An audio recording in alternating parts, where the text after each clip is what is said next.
안녕하세요, 엘빈입니다. 시청자분들이 남겨주신 댓글로 입대 전 흔히 하는 고민이라는 주제로 영상을 준비했습니다. 아직도 폭력이 있나요? 라는 댓글. 흔히 군대에 관한 인식을 가지고 있어요. 어릴 때부터 군대에서 일어난 사건 뉴스를 보고 자란 영향도 있을 거예요. 이게 한두 번도 아니고 지속적으로 보도되고 있어서 군대에서는 구타 폭력이 당연할 거야 뭐 이런 생각을 하시고 계신 것 같아요. 대표적인 구타 가혹행위 사건으로는 윤일병 사건이 있죠. 선임 유명히 후임을 구타하고 치욕적인 행위를 강요하고 사망까지 이르게 한 사건입니다. 그 유튜브에 영상도 있어요. 한번 보시면 진짜 화나실 거예요. 이게 6년 전에 일어난 사건인데요. 6년 전만 해도 이렇게 구타 가혹행위가 만연했던 시절이었습니다. 간부들도 당시에는 막 병사들이 구타 그렇게 해도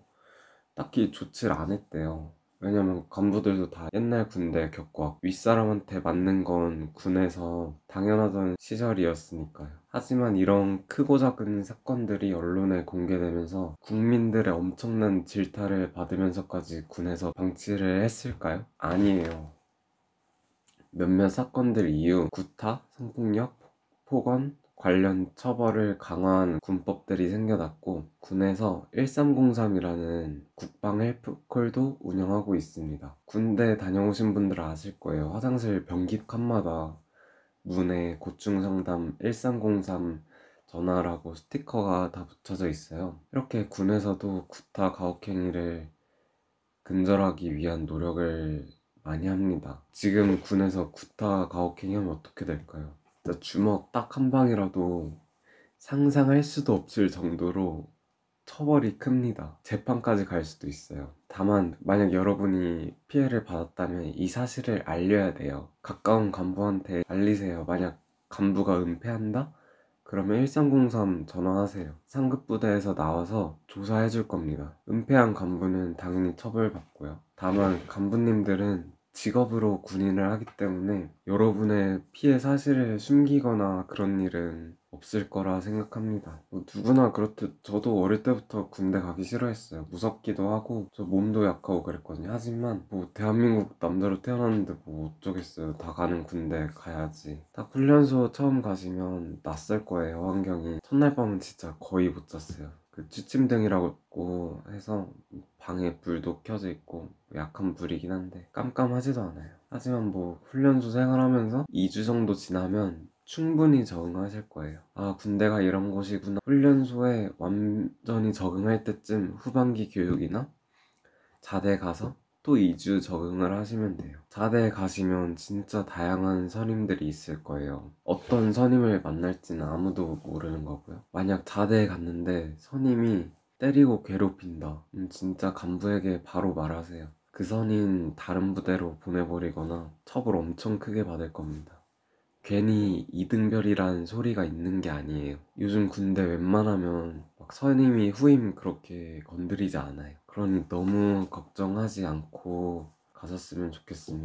학교와 군대를 비교해달라는 댓글이 몇 개 있는데 학교와 군대는 비교 대상이 아니에요. 오히려 직장과 비교를 해야 됩니다. 학교는 학생이 교육이라는 서비스를 받는 곳이라면 군대는 여러분이 국방을 목적으로 여러분의 노동력을 나라에 제공하는 곳이에요. 그래서 월급 받는 이유이기도 하고요. 군대 갔다 오면 사회생활 잘한다는 이유도 여기 있어요. 군대가 그 직장과 비슷한 그런 사회생활이거든요. 다만 훈련소는 약간 학교하고 비슷할 수도 있는데 다만 훈련소는 사회에 있던 사람이 군인이 되기 위해서 아주 기본적인 교육을 받는 곳이기 때문에 학교처럼 느끼실 수도 있을 수도 있어요. 뭐 옛날에는 훈련소에서 시도 때도 없이 소리 지르고 반말했지만 요즘 말을 안 듣거나 잘못을 하면 소리치지 막 보통 존댓말하고 무례하게 막 그렇지도 않아요. 체력이 안 좋아요 라는 댓글. 입대 전에 운동을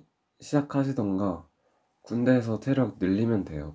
물론 힘들겠지만 계속 하다 보면 적응이 되고 띵걸음 같은 경우에는 잘못하면 위험할 수도 있어서 절대 한계까지 몰아붙이지 않아요. 체력적 한계에 부딪혀서 못하겠으면 열애하세요. 열애도 괜찮아요. 화생방에 관한 댓글도 자주 달리네요. 눈 수술, 라식이나 라섹을 했거나 어떠한 질병이 있으면 열애를 하는데, 근데 화생방 어쩔 수 없어요. 그냥 훈련소에서 딱 한 번 하니 그냥 경험이라 생각하고 한번 해보세요. 자대에서 하는 경우는 드물 겁니다. 이게 어떤 느낌이냐면, 뭐 강도를 어떻게 하냐에 따라 다르겠지만 뭐라 설명할 수도 없고, 그냥 고춧가루가 코하고 눈에 들어갔다고 한번 생각해보세요. 약간 그런 느낌이에요. 이것도 근데 방독면 잘 쓰고 정화통 잘 갈아 끼우면 가스 안 마시고 별거 없어요. 설명 집중해서 잘 들으세요. 화생방은 제가 크게 뭐라 해줄 수 있는 말이 없네요. 찬물 걱정하는 댓글. 군대 따뜻한 물 잘 나옵니다. 너무 걱정하지 마세요. 수십 명이 샤워해서 따뜻한 물 다 써서 찬물이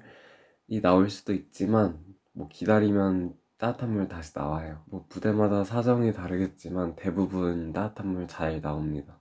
앞으로 군대 좋아질까요? 매년 군대는 좋아지고 있습니다. 장담해요. 제가 입대할 때랑 제대할 때도 부대가 180도 변했어요. 그러니 이런 걱정은 어릴수록 걱정을 덜으세요. 어린 분들은 입대할 나이가 되면 또 제가 말하는 지금 이것과도 정말 진짜 엄청 많이 다를 겁니다. 미리부터 걱정 안 하셨으면 좋겠어요. 마지막으로, 입대 전에 걱정이 많으실 거예요. 이해합니다. 이왕 가는 군대 진짜 어쩌겠어요. 전역하고 군대 그리워하는 사람도 있어요. 전역할 때 마냥 좋을 것 같지만 오히려 시원섭섭합니다. 이제는 내가 그 부대에 다시 들어갈 수 없는 곳이기도 하고, 또 수많은 사람들과 1, 2년을 같이 보냈는데 떠나기도 하고, 얼마나 좀 아쉽겠어요. 그리고 나중에 생각해보면 힘든 건 다 미화되고 재밌었던 기억들이 떠오르거든요. 생각해보세요. 20대 남자가 바글바글 모인 곳에서 같이 라면 먹고 밤새 얘기하고 야간에 근무 서면서 막 마음 깊숙이 못하던 얘기도 하고, 그렇게 생각해보면 진짜 좋은 경험이었다고 생각합니다. 군대 잘 다녀오세요. 안 다치는 게 최고입니다. 다칠 것 같으면 무리해서 하지 마세요. 본인은 스스로가 제일 잘 알잖아요. 정말 못하겠으면 열애하시고, 무리해서 다치는 것보단 진짜 100배 낫습니다. 이 영상을 보시는 시청자가 대부분 입대 전인 시청자가 보실 것 같은데, 아무 사고 없이 모두 무사히 잘 다녀오셨으면 좋겠습니다. 그럼 이상입니다.